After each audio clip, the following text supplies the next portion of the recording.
அருள்மிகு பச்சைமலை என வழங்கிய மந்திரகிரியாகிய மகாயுக மலை கோவிலுக்கும் மகாயுகம் 736 அலைவரிசைக்கும் மீண்டும் உங்களை அன்புடன் வரவேற்கிறோம். மாசி மகம் என்று சொல்லப்படக்கூடிய அற்புதமான திருநாள் இன்று. மாதந்தோறும் மகாயுக காளி காமந்திகாதேவிக்கு திரு அபிஷேகம் செய்யக்கூடிய தினங்களாக பௌர்ணமி தினங்கள் விளங்கி வருகின்றன. மந்திரமலையிலே அடிப்படையான சிற்சில வசதிகள் தற்சமயம் இல்லாது போய்விட்ட காரணத்தினால்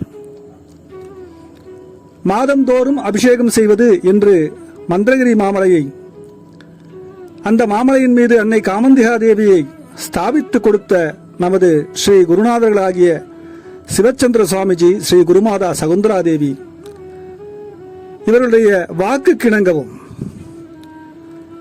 அவர்களது வாக்கினை தலைமேற்கொண்டு ஆலய வழிபாட்டிற்கு தலைமையேற்றவர்களாய் நின்ற அமரர்கள் திரு ராமகன செந்தில்வேலன் மற்றும் ராமகன சேதுராமலிங்கம் சகோதரர்களும், திரு காங்கேயம் சுப்பிரமணியம் என்று சொல்லக்கூடியவரும் எங்களால் அன்புடன் சுவாமி என்று அழைக்கப்படக்கூடியவர்களாகிய எங்களுடைய முன்னோடிகள், இவர்களாலே ஒரு மாசி மாதத்திலே தொடங்கப்பட்ட பௌர்ணமி பூஜைகளுக்கு 406வது பௌர்ணமியாக நிகழ்ந்திருக்கக்கூடியது இந்த பௌர்ணமி பூஜை. 1970ஆம் ஆண்டுகளிலே நாம் நமது முந்தைய பதிவுகளிலே அடிக்கடி குறிப்பிட்டுள்ளதைப் போல உலகமெல்லாம் தன்னுடைய வழிக்கு தன்னுடைய லாபத்திற்காக சொந்த வாழ்க்கைக்காக சுழன்று கொண்டிருந்த நேரத்திலே தங்களுடைய வாழ்க்கையே தியாகம் செய்ய போகின்றோம் என்ற முன் உணர்வோடு தலைமையிலெல்லாம் நின்று காத்துக் கொண்டிருக்கக்கூடிய தங்களுடைய குருநாதர்களாகிய தேவாதி தேவர்களின் திருவருளினாலே சகோதரனும் சகோதரியுமாகிய இந்த குருநாதர்களாகிய ஸ்ரீ குரு சிவச்சந்திர சுவாமிஜி, ஸ்ரீ குருமாதா சகுந்தராதேவி அவர்கள் தங்கள் வாழ்க்கையும் தியாகத்தையுமே மூலதனமாக கொண்டு அன்னை காமந்திகாதேவியை மந்திரமலையிலே நிலைநிறுத்திய காலையில் அவரோடு உடனிருந்து அவரது வழிபாட்டின் மீது முழுமையான நம்பிக்கை கொண்டு அவரது பெருமைகளையும் தெரிந்து கொண்ட எங்களது முன்னோர்களும் தகப்பனார்களுமாகிய அவர்களது வழியிலே ஒரு மாசி மாதத்தில் தான் மகாயுக தேவி காளி காமந்திகாதேவிக்கு பௌர்ணமி அபிஷேகம் தொடங்கப்பட்டது. இந்த மந்திரமலையை பற்றி இந்த பகுதியிலே வாழ்ந்திருக்கக்கூடிய பல மக்களுக்கு கூட இப்பொழுது தெரிவதில்லை. பொதுவாக பச்சை மலை என்ற பெயரிலே அழைத்தால் அவர்கள் ஓரளவுக்கு புரிந்து கொள்கிறார்கள். சுமார் 45-50 ஆண்டுகளுக்கு முன்பாக இந்த மந்திரமலை என்பது பச்சைமலை என்ற பெயரோடு தான் விளங்கிக் கொண்டிருந்தது.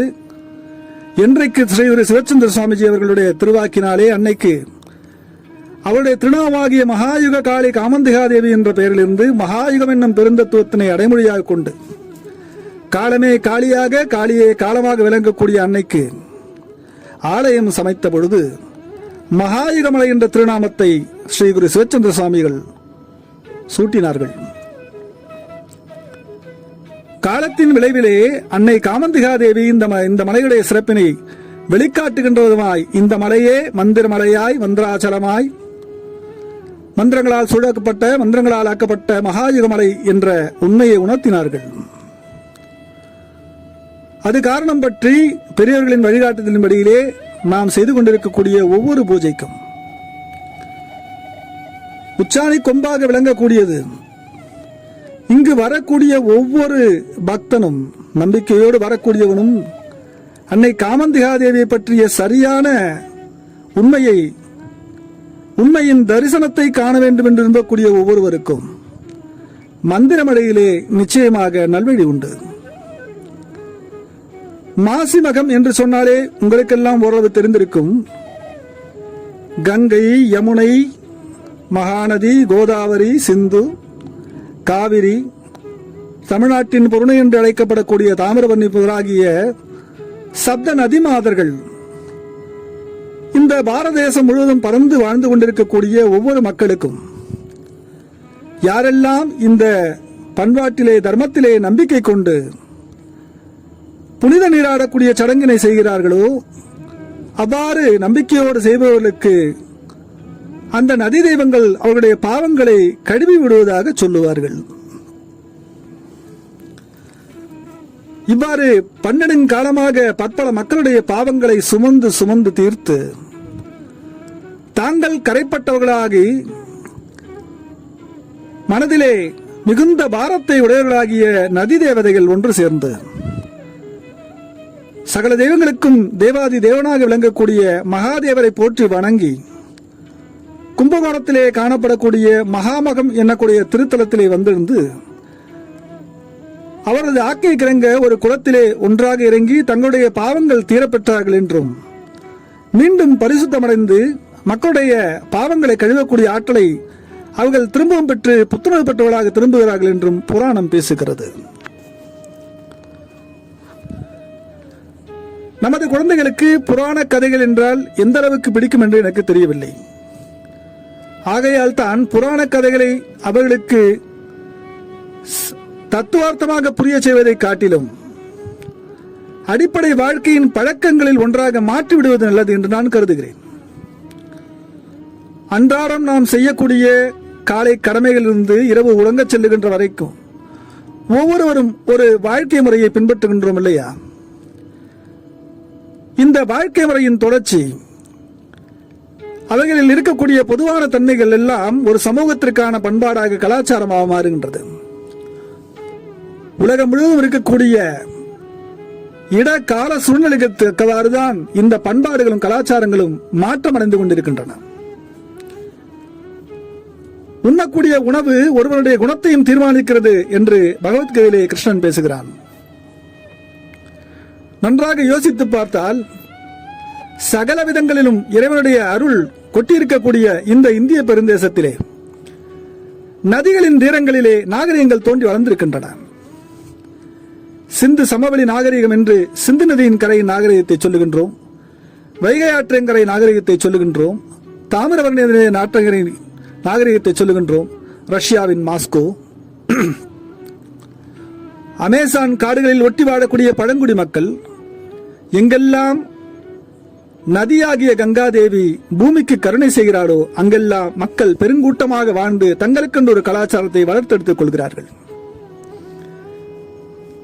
மாசி மகம் என்பது ஆன்மீகத்தை நினைவுபடுத்துகின்றதோ இல்லையோ, அன்பு மக்களே, நீங்கள் நதிகளின் முக்கியத்துவத்தை தெரிந்து கொள்ள வேண்டிய கட்டாயம் அவசியம்.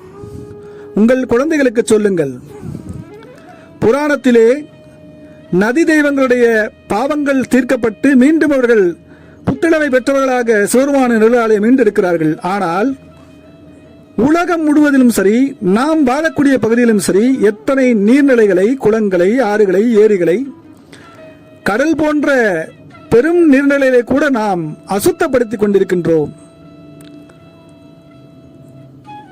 தெய்வீகத்தன்மை வேண்டுமென்றால் இறைவனால் மீட்டுத் தர முடியும். அசுத்தத்தை மனிதர்கள் நிறுத்தினால்தான் இந்த நீர்நிலைகளை பாதுகாக்க முடியும். மந்திரமலையிலே ஒவ்வொரு மாதமும் அன்னைக்கு அபிஷேகம் செய்ய வேண்டும் என்றால் இந்த மந்திரமலையின் மேலே எந்த நீரோட்டமும் பகுதியில் இப்போதைக்கு இல்லை. மின்சார வசதி இல்லாத காரணத்தினாலே ஆழ்துளை கிணறு அமைத்து அங்கிருந்து நீரை எடுத்து வர வேண்டிய அந்த ஒரு வசதியும் போது நம்மிடம் இல்லை. அதன் காரணமாக ஒவ்வொரு மாதமும் ஒவ்வொரு பூஜைக்கும் மலையின் கீழிருந்து பூஜைக்கும் நமக்கும் தேவையான தண்ணீரை மேலே சுமந்து கொண்டு வந்திருக்கிறோம். நீரின்றி அமையாது உலகு என்று வள்ளுவன் சொன்னான் இல்லையா? சாதாரண வாழ்க்கையிலும் சரி, வழிபாட்டிற்கும் சரி, வான் சிறப்பு என்றும் வள்ளுவன் பேசுகிறானே. எங்கெல்லாம் நீர், நதி மதிக்கப்படுகின்றதோ, பாதுகாக்கப்படுகின்றதோ, அங்குள்ள கலாச்சாரமும் அடுத்து வரக்கூடிய தலைமுறையும் காப்பாற்றப்படுகிறார்கள்.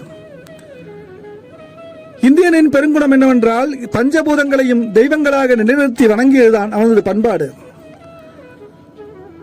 சிலர் அதை அவர்களுடைய அறியாமையின் காரணமாக இதை செய்திருக்கிறார்கள் என்று பகுத்தறிவு பேசக்கூடும். எங்களை போன்ற ஆன்மீகவாதிகள் அவற்றின் நுட்பத்தை தான் காணுகின்றோம். பஞ்சபூதங்கள் நம்மிடம் பேசுமா? நம்மோடு தகவல் தொடர்பு செய்து கொள்ளுமா? நாம் அவற்றிடம் நமது வேண்டுதல்களை சொன்னால் அவை நமக்கு திரும்ப செய்யுமா என்றெல்லாம் அறிவார்த்தமாக அவர்கள் கேள்வி எழுப்புவார்கள். நான் இவ்வாறு கருதுகிறேன். நீங்கள் இந்த பஞ்சபூதங்களோடு பேசக்கூடிய ஆற்றலை இன்னும் பெறவில்லை. எங்களது ரிஷிகள், எங்களது சித்தர்கள், எங்களது யோகிகள், எங்களது மகான்கள், இந்த உலகம் முழுவதும் பரவி வாழ்ந்திருக்கக்கூடிய ஒவ்வொரு மகான்களும் இயற்கையினை வளைத்து செய்து காட்டிய சித்து விளையாடல்களும் இவர்களது கற்பனைக்கு எட்டாத ஒன்றாக இருக்கின்றது. அதை நம்புபவர்கள் இருக்கிறார்கள், நம்பாத ஒரு கூட்டம் இருக்கின்றது. நான் நம்புபவர்கள் நம்பாதவர்கள் இருவருக்கும் இடையில் இருக்கக்கூடிய இந்த இளைய தலைமுறை நோக்கி சொல்லுகிறேன். நீங்கள் வாழ்க்கை மீது நம்பிக்கை கொள்ள வேண்டும் இல்லையா? எப்படியாக இருந்தாலும் நம்பிக்கை என்பது அவசியமாக இருக்கின்றது. அந்த நம்பிக்கை தான் உங்களை நல்ல வழிக்கு கொண்டு செல்கின்றது. நீங்கள் எந்த காரியத்தை எடுத்துக்கொண்டாலும் நம்பிக்கை என்பது தேவைப்படுகிறது. இந்த அடிப்படை நமது குழந்தைகளுக்கு மீண்டும் மீண்டும் வலியுறுத்த வேண்டியிருக்கின்றது. நம்பினார் கெடுவதில்லை, அது 4 மலை தீர்ப்பு என்று சொல்லுவார்கள். மந்திரமலையிலே அன்னையின் அருளை மட்டும் பெற வேண்டும் என்பது மட்டுமல்லாமல் உலகத்தின் மீது நாம் கொள்ள வேண்டிய அக்கறையையும் பதிவு செய்ய வேண்டியிருக்கிறது. மாசிமகத்திலே அன்னையுடைய அழகிய அபிஷேக அலங்கார காட்சிகளை காணுங்கள். அதே சமயத்திலே நான் எனது குடும்பம் மட்டும் சரியாக இருந்தால் போதும் என்று கருதாமல் உங்கள் அருகாமையில் இருக்கக்கூடிய நீர்நிலைகளை பாதுகாத்து வாருங்கள். கூடுமானவரை குடிநீரையும் தண்ணீரையும் வீணாக்காமல் பார்த்துக் கொள்ளுங்கள். வரக்கூடிய கடுமையான கோடை காலத்தை நினைவில் வைத்துக் கொள்ளுங்கள். முன்பணிக்காலம் தீர்ந்து பின்பணிக்காலம் தீர்ந்து இதோ மாசி மாதத்திலே மிகவும் அற்புதமான ஒரு பூஜை இருக்கின்றது. மகா சிவராத்திரி பூஜை. உலகமெங்கும் இருக்கக்கூடிய சிவாலயங்களிலே சிவபெருமானை நோக்கி பூஜை செய்து 5 அல்லது 6 கால பூஜைகள் செய்து இரவு முழுதும் கண்விழித்து கொண்டாடப்படக்கூடிய ஒரு அற்புதமான நிகழ்வு. நமது மந்திரமலையிலும் ஸ்ரீ நவகோடி சித்தகுரு பகவானுக்கு ஒரு கால பூஜையாக மட்டும் ஒரு நேரம் மட்டும் அபிஷேக அலங்காரம் செய்து பூஜை செய்யப்படக்கூடிய வழக்கம் உண்டு. வருகின்ற மார்ச் 8 வெள்ளிக்கிழமை அன்று ஸ்ரீ நவகோடி சித்தகுரு பகவானுக்கு அன்றைய ஒரு தினம் மட்டும் அவருடைய சிவ சாட்சாத்காரம் வெளிப்படுகின்ற விதமாக சிவராத்திரி பூஜை செய்யப்படும். அடுத்து மந்திரமலைக்கு சித்ரா பௌர்ணமி திருவிழாவுடைய வேலைகள் துவங்க இருக்கின்றன. இதை கண்ணறக்கூடிய பக்தர்கள் சற்று சிந்தித்து உங்களுடைய சுற்றுச்சூழலையும் பாதுகாத்துக் கொண்டு வணங்கக்கூடிய தெய்வங்களுக்கும் மரியாதை செய்து அனைவரோடும் அன்பு பாராட்டி வாழ வேண்டும் என்று கேட்டுக்கொள்கிறோம். நன்றி, வணக்கம். ஓம் காளி, ஜெய் காளி.